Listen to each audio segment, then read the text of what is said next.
اشرح لي صدري ويسر لي أمري واحلل عقدة من لساني يفقه قولي.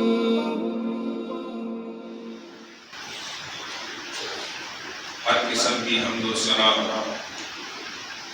کمال کی تمام عظمتوں کی بڑائی،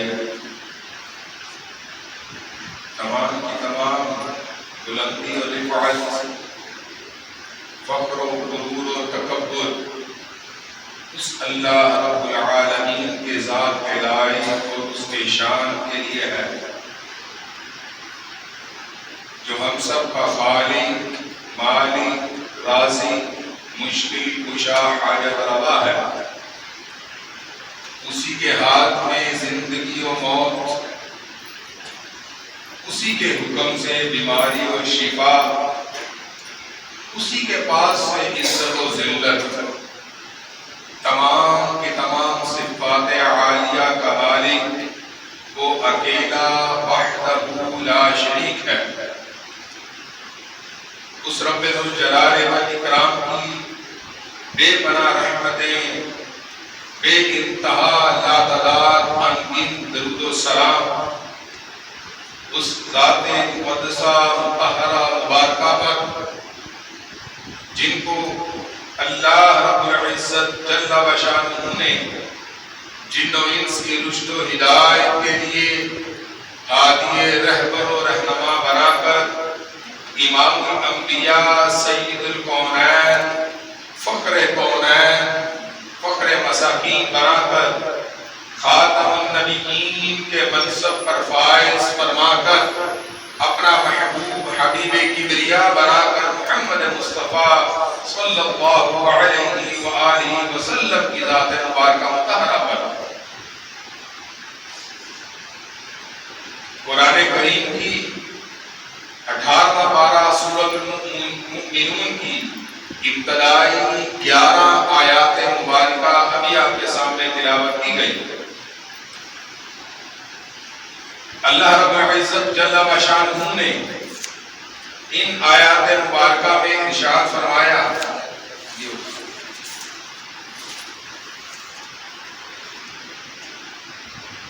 اللہ رب العالمین جل و شانہ نے ان آیات مبارکہ میں ارشاد فرمایا، قد افلح المؤمنون۔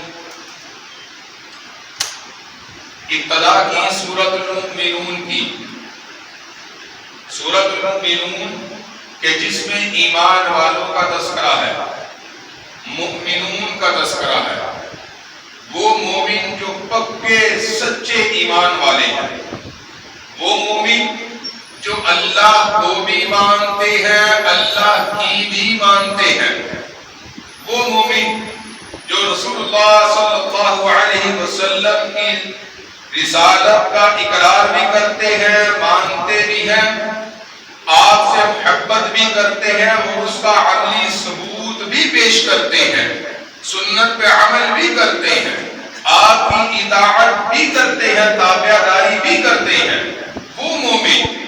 اس صورت میں اللہ رب العزت نے ان کی چند صفات بیان فرمائے، چند صفات کا تذکرہ ہے ان آیات مبارکہ میں۔ ابتدا فرمائی قد افلح المؤمنون،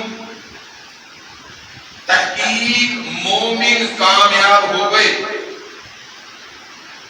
افلح یفلح کہ کامیاب ہونا، کامیابی کی سند، لفظی معنی مفہوم اس کا کیا ہے؟ فلاح عربی میں کسان کو کہتے ہیں، جو بیج کو زمین میں بو دیتا ہے، پھر اس کی حفاظت کرتا ہے، گرمی سردی سے موسم کے مطابق، اس کی ضرورت کے مطابق پانی پہنچاتا ہے اور اس کی حفاظت کرتا ہے۔ اسی طرح فرمایا کہ ایک مومن، ایک مسلمان بعینہ ہی اس کسان کی طرح جو اپنے بیج کی حفاظت کرتا ہے. پہلے بیج زمین کو سینچتا ہے، زمین کو کاشت کے قابل بناتا ہے، پھر بیج بوتا ہے، پھر اس کی حفاظت کرتا ہے کیڑے مکوڑوں سے، جڑی بوٹیوں سے، گرمی سردی سے، مناسب مقدار میں ضرورت کے مطابق پانی دیتا ہے. پھل لگانا اللہ تبارک و تعالی کی ذات مبارکہ کا کام ہے. کسان اپنی محنت اس کے مطابق پوری کرتا ہے. بعینہ ایک مسلمان، ایک انسان سب سے پہلے کلمہ پڑھتا ہے، گواہی دیتا ہے، دائرہ اسلام میں داخل ہوتا ہے، پھر دائرہ اسلام میں داخل ہوتا ہے، ایمان کا اقرار کر لیتا ہے، اللہ کی توحید، اس کی الوہیت، ربوبیت، اسماء و صفات کا اقرار کر لیتا ہے، شہادت دے دیتا ہے، گواہی دے دیتا ہے، مان لیتا ہے، آپ علیہ الصلاۃ والسلام کی رسالت کا اقرار کر لیتا ہے، مان لیتا ہے. اس کے بعد پھر اس کو اپنے ایمان کی فکر ہے، وہ اپنے ایمان کو غلاظتوں سے، شرک سے، ظلم و جبر تشدد سے، شیطانیت و طاغوت سے اپنے ایمان کو بچاتا ہے. اس لیے فرمایا کہ وہ کامیاب مومن ہے. افلح المؤمنون، کہ وہ کامیاب شخص، وہ مومن کامیاب ہو گئے جنہوں نے اپنے ایمان کو، جنہوں نے اپنی روح کو، جنہوں نے اپنے دلوں کو، اپنے جسم کو شرک کی غلاظتوں سے، شیطانیت اور طاغوت سے بچا کر پاک، صاف، طیب، مطہر بنا لیا، وہ مومن کامیاب ہو گئے. یہ کامیابی کا زینہ اللہ تبارک و تعالی نے بیان فرمایا. ان لوگوں کو کامیابی کی سند اللہ رب العزت نے عطا فرمائی. جبکہ ہماری نظر میں، دنیا کی نظر میں ہم کیا دیکھتے ہیں، کیا سوچتے ہیں، ہمارا کرائیٹیریا کیا ہے، ہمارا توازن اور ہمارا معیار، ہماری کسوٹی کیا ہے کامیابی کی؟ بھئی جو دوسرے کو دھوکہ دے کر اپنا مطلب نکال لے، ہم سمجھتے ہیں یہ ایک بڑا کامیاب ہے. جو دوسرے کو اپنی باتوں کے دام میں الجھا کر اپنی چیز بیچ دے، ہم کہتے ہیں یہ کامیاب سیل مین ہے. جو دوسروں کے چھین کر، چھپا کر اپنا فائدہ زیادہ کر لے، پروفٹ زیادہ کر لے، دوسروں سے آگے بڑھ جائے، ہم سمجھتے ہیں یہ کامیاب تاجر، دکاندار ہے. ہمارا کرائیٹیریا کیا ہے؟ صرف دنیا اور دنیا کی چند دنیا کے مال و متاع اور پیسے، روپے، پیسے، جائیداد، دولت، چند چیزیں، اور وہ بھی فانی، جو مستقل نہیں رہنے والی، جو ابدی نہیں ہے. ہمارا سارا فوکس انہی چیزوں پر ہے، ہماری ساری تگودو انہی کے لیے ہے، ہماری ساری محنت اسی کے لیے ہے، ہماری باغ دوڑ، اس کا نتیجہ ہم یہ چاہتے ہیں کہ بھئی ہم نے جس کام کے لیے باغ دوڑ کی، بس اس کا نتیجہ مجھے مل جائے، دوسرے جہاں مرضی جائیں، مجھے کوئی غرض نہیں. یہ ہمارے ذہن میں ایک من حیث القوم، اجتماعی طور پر، انفرادی طور پر نہیں، اجتماعی طور پر یہ ہمارا نظریہ ہے، یہ ہماری سوچ ہے، یہ ہماری بھاگ دوڑ کا دائرہ ہے، یہ ہمارا معیار اور کسوٹی اور اوزان ہے کہ ہم اسی کام کے لیے زندگی گزار رہے ہیں. جبکہ اللہ تبارک و تعالی تو ہمیں قرآن کریم میں کیا فرماتے ہیں؟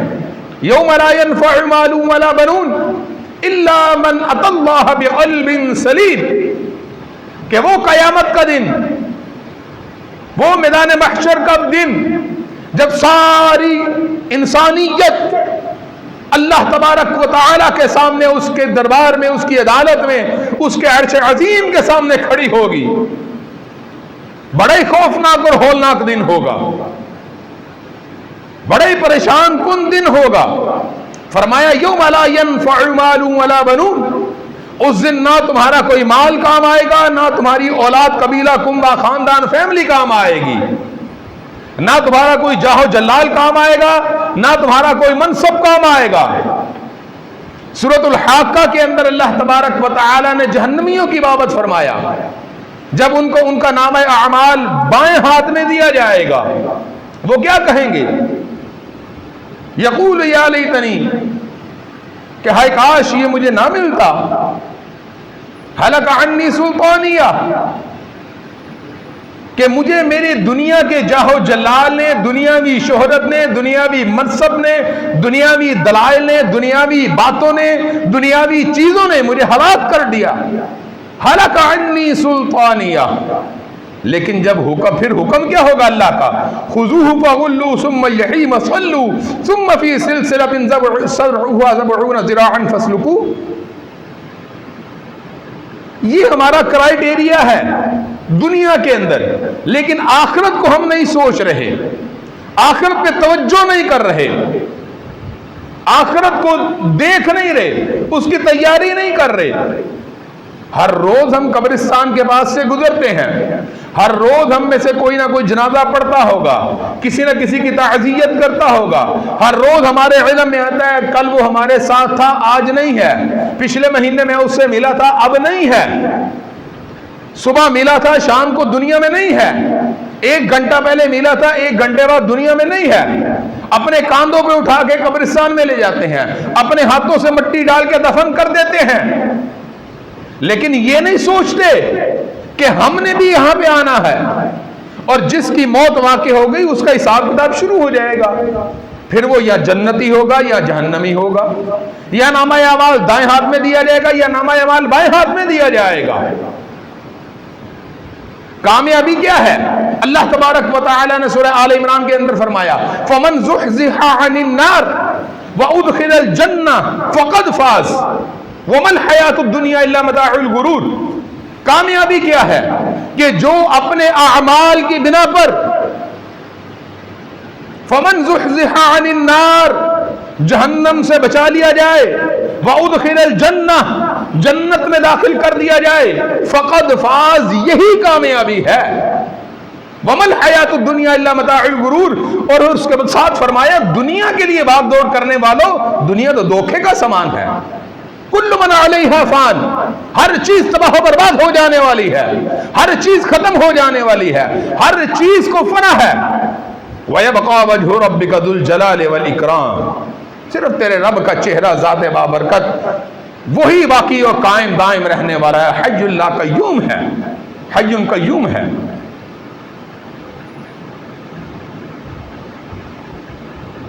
آج کی اس مختصر سی گفتگو میں صرف چند ایک آیات، ان کا ترجمہ کہ جنت میں جو جانے والے ہیں وہ لوگ جن کے دائیں ہاتھ میں نامہ اعمال دیا جائے گا، ان کے اوصاف کیا ہونے چاہیے۔ یہ پہلی گفتگو میں صرف ہمیں سمجھایا کہ ہم دنیا میں کر کیا رہے ہیں، ہمارا کرائیٹیریا کیا ہے، زندگی گزارنے کے اصول ہم نے کون سے بنا رکھے ہیں، ان پہ صرف تھوڑا سا چند منٹ سمجھایا کہ ہم نے اپنی زندگی گزارنے کے مروجہ اصول یہ بنا رکھے ہیں۔ کسی کو دھوکہ دو، کسی سے چھین لو، غضب کر لو، طاقت کے بلبوتے پر، حسن کے بلبوتے پر، دولت کے بلبوتے پر، دماغ کے بلبوتے پر، زبان کے بلبوتے پر، قلم کے بلبوتے پر، جس کے پاس جو ہنر ہے، اللہ نے جو اس کو طاقت دی ہے، جو چیز اللہ نے اپنی نعمتوں میں سے کوئی نعمت اسے عطا کی ہے، وہ اس نعمت کا ناجائز فائدہ اٹھا کر دنیا کو دھوکہ دے کر اپنے لیے سب کچھ سمیٹ رہا ہے، اپنے لیے کوشش کر رہا ہے۔ یہ نہیں سوچتا کہ اگر آج میں کسی کو دوں گا تو کل مجھے بھی میرا مل جائے گا، یہ نہیں سوچتے۔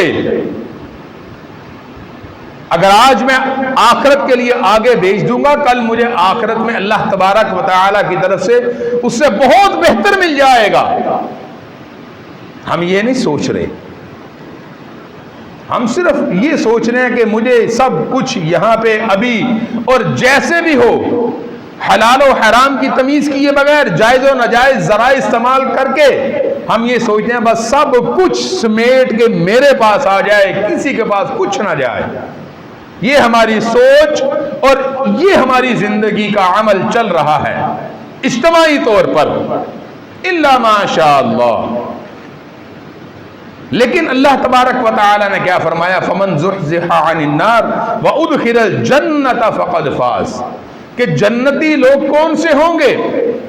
یاد رکھیں جنت میں انسان اپنے اعمال کی بنا پر نہیں جا سکتا. آپ صلی اللہ علیہ وسلم نے حدیث مبارکہ میں ارشاد فرمایا کوئی انسان اپنے عملوں کی بنا پر جنت میں نہیں جا سکتا، اللہ کی رحمت سے ہی جائے گا. صحابہ کرام نے پوچھا اللہ کے رسول کیا آپ بھی؟ امام کائنات سید الانبیاء خاتم النبیین حضرت محمد مصطفیٰ صلی اللہ علیہ وسلم نے جواب میں ارشاد فرمایا ہاں میں بھی اللہ کی رحمت سے ہی جنت میں جاؤں گا، اپنے اعمال کی بنا پر کوئی انسان جنت میں نہیں جا سکتا. قرآن کی جو سورہ آل عمران کی آیت پڑھی نا فمن زحزح عن النار، یہ ہمارے عملوں کا بدلہ ہے. یہ والا ہم اپنے اعمال کی بنا پر جہنم سے بچ سکتے ہیں، یہ ہمارا کام ہے. یہ ہمارے عمل ہونے چاہیے کہ ہم اپنے اعمال کی بنیاد پر جہنم سے بچ جائیں. ایسے عمل کریں جو جہنمیوں کے ہوں، ان سے بچ جائیں.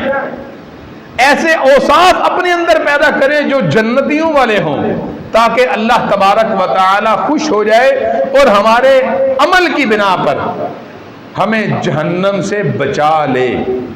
جب ہم جہنم سے بچ جائیں گے وَأُدْخِلَ الْجَنَّةِ، پھر قیامت کے دن دو ہی جگہ ہوں گی، تیسری تو کوئی جگہ نہیں ہوگی نا. ایک جنت اور ایک جہنم، تیسرا کوئی رہنے کا مقام نہیں ہوگا. قیامت کے بعد جو اخروی زندگی ہے نا وہاں تیسری کوئی جگہ نہیں ہوگی رہنے کی، دو ہی جگہ ہوں گی، یا جہنم ہوگی یا جنت ہوگی. ہر انسان یا جہنم میں جائے گا یا جنت میں جائے گا. اب انسان اپنے اعمال کی بنیاد پر جہنم سے بچ سکتا ہے اور وہی اسے کرنا چاہیے. اور جب وہ جہنم سے بچ جائے گا پھر اللہ کی رحمت ہوگی، اللہ کی رحمت سے وہ جنت میں داخل کر دیا جائے گا. اللہم انا نسألک الجنت الفردوس اللہم اجرنا من النار. تو جنتیوں کے اوصاف کون سے ہیں جو آج ہمیں اپنے اندر پیدا کرنے چاہیے؟ اللہ تبارک و تعالی نے فرمایا قد افلح المؤمنون، ایمان والے کامیاب ہو گئے، مومن کامیاب ہو گئے. اب مومن کی صفات ہے آگے بیان کی کہ وہ کون سی صفات ہیں، وہ کون سے اعمال ہیں، وہ کون سی عادات ہیں جو ہر انسان کے اندر پیدا ہونی چاہیے اور وہ کامیاب ہو جائے، وہ پکا مومن کہلائے. فرمایا اللہ تبارک و تعالی نے سب سے پہلی صفت بیان فرمائی الذین هم فی صلاتهم خاشعون. دو باتیں اس آیت میں اللہ نے بیان فرمائی، دو عادات، دو خصلتیں، دو صفات. پہلی صلاتهم، دوسری خاشعون، جس کا تعلق صلاۃ کے ساتھ ہی ہے کہ ہر مسلمان کو پکا نمازی ہونا چاہیے. پہلی بات ہی اللہ تبارک و تعالی نے نماز سے شروع کی، پہلا حکم ہی نماز کا دیا. بنی الاسلام علی خمس شہادت لا الہ الا اللہ واشہد ان محمدا عبدہ ورسولہ واقام الصلاۃ. اسلام کی بنیادیں 5. پہلی کیا ہے؟ اللہ کی توحید اور اس کی رسول کی رسالت کی گواہی دینا. دوسری واقام الصلاۃ، نماز قائم کرنا. بھئی دار اسلام میں داخل ہونے کے بعد سب سے اول عبادت نماز، سب سے اول فریضہ نماز، سب سے اہمیت والی عبادت نماز. اور اللہ تبارک و تعالی نے 16واں پارہ سورہ طٰہٰ کیا ارشاد فرمایا؟ اننی انا اللہ لا الہ الا انا فاعبدنی واقم الصلاۃ لذکری. آیت نمبر 14 اننی انا اللہ، بے شک میں ہی اللہ ہوں.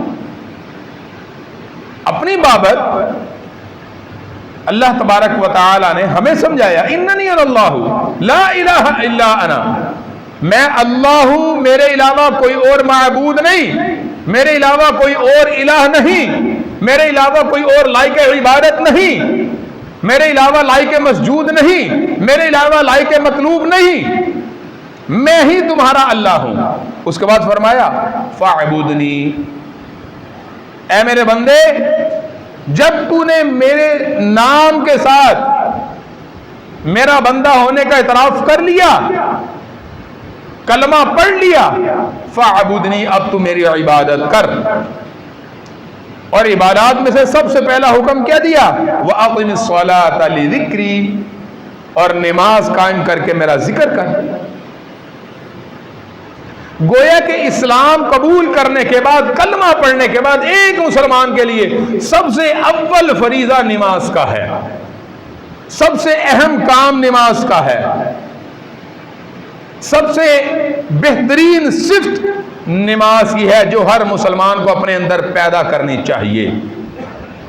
اور نماز میں سستی نہیں کرنی چاہیے، قاموا کسالا، کہ سستی کی طرح وہ نمازی نہیں بھائی، نہیں، اللہ کے یہاں یہ قابل قبول نہیں ہے۔ اپنے کام کو ترجیح دیتے رہے، اچھا بھی ابھی ٹائم ہے بعد میں پڑھ لیں گے، اچھا بھی ابھی امام صاحب 5 منٹ ہے ابھی چلتا ہوں، اچھا بھی لیتے 4 رکعتیں پھر چلتا ہوں، ابھی 2 رکعتیں باقی ہیں پھر چلتا ہوں، سوچتے سوچتے جماعت کا وقت گزر گیا، جماعت گزر گئی، اچھا ابھی جا کے اپنی پڑھ لیتا ہوں، ابھی عصر کا ٹائم شروع ہونے میں وقت ہے، ابھی نماز کا وقت ہے، فوت ہونے سے پہلے پڑھ لیتا ہوں، حتیٰ کہ نماز کا وقت فوت ہوتا ہے، عصر شروع ہو جاتی ہے، پھر یہی اس کی سوچ، شیطان اس کو تھپکیاں دیتا رہتا ہے اور سمجھاتا رہتا ہے ابھی ٹائم ہے، پڑھ لیں، یہ کام ضروری ہے، یہ ہاتھ سے گزر جائے گا، یہ وقت چلا جائے گا، کام نہیں ہوگا، یہ کر، نماز پڑھ لے گا۔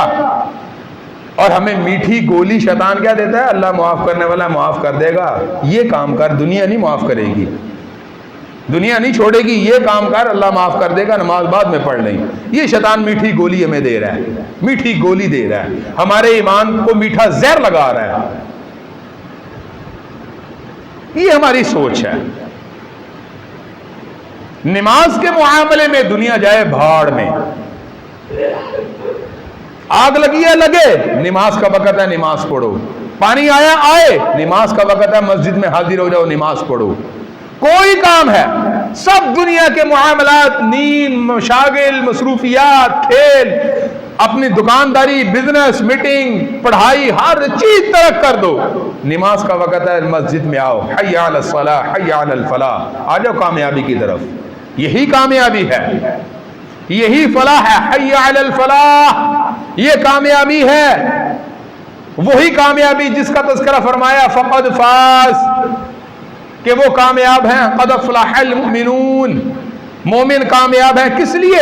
کہ وہ نماز کی پابندی کرتے ہیں۔ پہلی عادت اپنے اندر نماز کی بنا لو، نماز پنجگانہ کی۔ اور یہ بھی یاد رکھیں کہ نماز کا سوال ہوگا عبادات میں سے، جو نماز کے سوال میں پاس ہو گیا، سمجھے یہ کمپلسری سوال ہے، کمپلسری ہے۔ جو نماز کے سوال میں پاس ہو گیا نا، اللہ تبارک و تعالی اس کو سارے سوالوں میں پاس کر دیں گے۔ لیکن جو نماز کے سوال میں فیل ہو گیا، وہ آگے پاس نہیں ہوگا، وہ چاہے اس کے باقی سارے معاملات درست ہوں گے، اس کے سارے سوال درست ہوں گے، لیکن اس کمپلسری سوال میں جو فیل ہو گیا، وہ پھر ناکام و نامراد، وہ کامیاب نہیں ہوگا، اس کو کامیابی کی سند نہیں ملے گی قیامت کے دن۔ اور کامیابی کی سند کیا ہے؟ جنت، اللہ کی رحمت کے ساتھ جنت، یہ کامیابی کی سند ہوگی آخرت میں۔ تو ایمان والوں کی سب سے پہلی صفت کیا ہے؟ اسلام قبول کرنے کے بعد نماز۔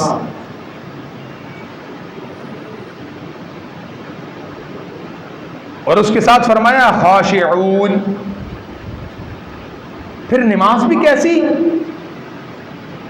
خشوع خضوع والی، عاجزی والی۔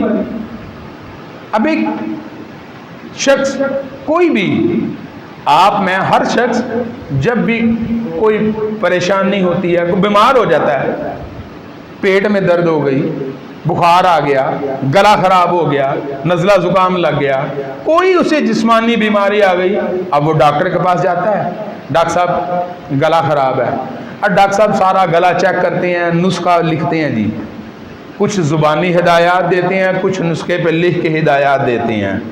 زبانی ہدایت کیا ہے جی؟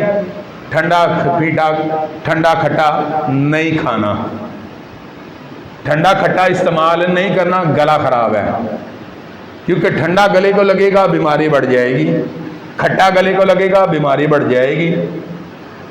اس طرح بازاری چیزوں سے پرہیز کرنا ہے۔ یہ تقریباً 99% ڈاکٹروں کی گلے کے لیے پہلی ہدایات یہی ہوتی ہیں، اور ضروری ہیں، کیونکہ یہ ساری چیزیں گلے کے اندر سے گزر کے اندر پیٹ میں جانی ہے، جسم کے اندر جسم کی غذا بننی ہے۔ تو جب وہی چیزیں ہمارے گلے خراب کے لیے ہماری بیماری کے موافق چیزیں ہیں، بیماری کے موافق چیزیں ہیں، تو پھر بیماری کے موافق چیزیں کھائیں گے تو بیماری بڑھے گی نا۔ تو بیماری کے مخالف چیزیں کھانی چاہیے تاکہ بیماری کم ہو جائے، بیماری نہ بڑھے۔ تو پھر اس کے بعد ڈاکٹر یہ پرہیز بتا کر نا پھر کچھ دوائیں لکھ دیتا ہے، لو جی یہ پرہیز بھی کرو اور یہ دوائیں بھی استعمال کرو۔ اب انسان جا کر ٹھنڈا بھی پیتا رہے، کھٹا بھی کھاتا رہے، اور بازاری چیزیں جناب آئلی اور کولسٹرول والی اور اسپائسی چیزیں بھی استعمال کرتا رہے، اور ساتھ میں دوائیں بھی پھانکتا رہے، کیا وہ ٹھیک ہو جائے گا؟ نہیں ہوگا۔ کیوں؟ اس نے ڈاکٹر کی ہدایت پہ عمل ہی نہیں کیا، اس نے ڈاکٹر کے نسخے کے مطابق کام ہی نہیں کیا، اس نے میڈیکل میتھڈ جو ڈاکٹر نے اسے کہا تھا اس کے مطابق دوائی کا استعمال ہی نہیں کیا۔ دوائی کا استعمال کرنا تھا پرہیز کے ساتھ، جب پرہیز ہی نہیں کیا پھر دوائی کا بھی کوئی فائدہ نہیں۔ میتھڈ یہاں پہ ڈاکٹر کا استعمال ہونا ہے، میڈیکل کا میتھڈ استعمال ہوگا، پھر اللہ شفا دے گا۔ ہمارے ظاہری اسباب جو ہیں وہ تو ہم نے استعمال کرنے ہی کرنے ہیں۔ اللہ تبارک و تعالی نے فرمایا ظاہری اسباب ہیں، استعمال کرنے ہیں، ہم نے بھی کرنے ہیں۔ اب یہی بات دین کے اندر ہے، دین کے اندر شارع کون ہے؟ اللہ تبارک و تعالی، شریعت اس کی طرف سے نازل کردہ ہے، اور پہنچانے والے کون ہیں؟ ذریعہ کون بنے؟ آپ صلی اللہ علیہ وسلم، محمد مصطفیٰ صلی اللہ علیہ وسلم شارع اللہ ہیں، پہنچانے والے ہم تک ذریعہ بنے آپ صلی اللہ علیہ وسلم۔ تو جب تک ہم شریعت کے مطابق دین محمدی پر عمل نہیں کریں گے، محمدی میتھڈ استعمال نہیں کریں گے، تو اللہ کے ہاں دین تو قابل قبول نہیں ہوگا۔ ہم میتھڈ استعمال کریں کوئی اور اپنی مرضی کا اور کام کر لیں، اللہ تبارک و تعالی کا حکم مان لیں لیکن مرضی اپنی کریں، تو اللہ کے تہاں قابل قبول نہیں ہے۔ قابل قبول کیا ہے کہ بھئی جو احکامات اللہ تبارک و تعالی نے آپ صلی اللہ علیہ وسلم کے ذریعے ہم تک پہنچائے ہیں، بعینی ہی اسی طریقے سے ہم وہ عمل کریں گے تو اللہ کے ہاں قابل قبول ہوگا، ورنہ نہیں ہوگا۔ اب نماز پڑھیں ہم محمدی میتھڈ کے علاوہ کسی اور میتھڈ سے، کسی اور طریقے پہ، تو اللہ کے ہاں تو قابل قبول نہیں ہے۔ بھئی جو محمد صلی اللہ علیہ وسلم نے ہمیں طریقہ سمجھایا نماز کا، صلو کما رأیتمونی اصلی، نماز اس طرح پڑھو جس طرح مجھے پڑھتا ہوا دیکھتے ہو، تو جب ہم وہ طریقہ نماز کا اختیار نہیں کریں گے تو اللہ کے ہاں وہ نماز بھی قابل قبول نہیں ہوگی۔ محمدی طریقہ استعمال کریں گے تو قابل قبول ہوگی۔ خاشعون، نماز میں خشوع کو اختیار کریں گے، پوری توجہ کریں گے، سستی غفلت نہیں کریں گے، غلطیوں سے اجتناب کریں گے، محمدی میتھڈ استعمال کریں گے، تو اللہ کے ہاں وہ قابل قبول ہوگی۔ یہ ایمان والوں کی پہلی صفت ہے۔ ایک جنت میں جانے کے لیے سب سے پہلی عادت ہمیں اپنے اندر یہی پیدا کرنی ہے۔ اس کے بعد فرمایا والذین هم عن اللغو معرضون، کہ وہ لوگ جو لغو باتوں سے اعراض کرنے والے ہیں۔ اب لغو باتیں کون سی ہیں؟ ایک تو ہمیں یہ نہیں معلوم ہوتا، ہمارے پاس کوئی ایسا کرائیٹیریا ہم اپنے لیے سمجھتے ہی نہیں ہے کہ بھئی یہ لغو بات ہے کہ نہیں۔ بھئی لغو بات وہ ہے کہ جس چیز کا ہمیں فائدہ نہ ہو، ایک جو چیز اسلام کے اندر مشروع نہ ہو وہ لغو ہے، اس کو ترک کر دو، چھوڑ دو، کوئی فائدہ نہیں اس پہ بحث کا، وقت ضائع کرنے کا۔ آپ صلی اللہ علیہ وسلم نے کیا فرمایا؟ من حسن اسلام المرء ترکہ ما لا یعنیہ. آپ صلی اللہ علیہ وسلم کی حدیث ہے کہ اسلام کا حسن اس بات میں ہے کہ ہر وہ چیز چھوڑ دو جس کا کوئی فائدہ نہیں. ترکہ ما لا یعنیہ، جس کا کوئی فائدہ نہیں اس کو ترک کر دو، چھوڑ دو. من حسن اسلام المرء، اسلام کے حسن میں سے ہے، اسلام کے معاملات میں سے ہے لغو باتوں سے اعراض کرنا. اب لغو باتوں میں کیا ہے؟ جہاں بھی دو انسان بیٹھے، 2 3 4 مرد و خواتین،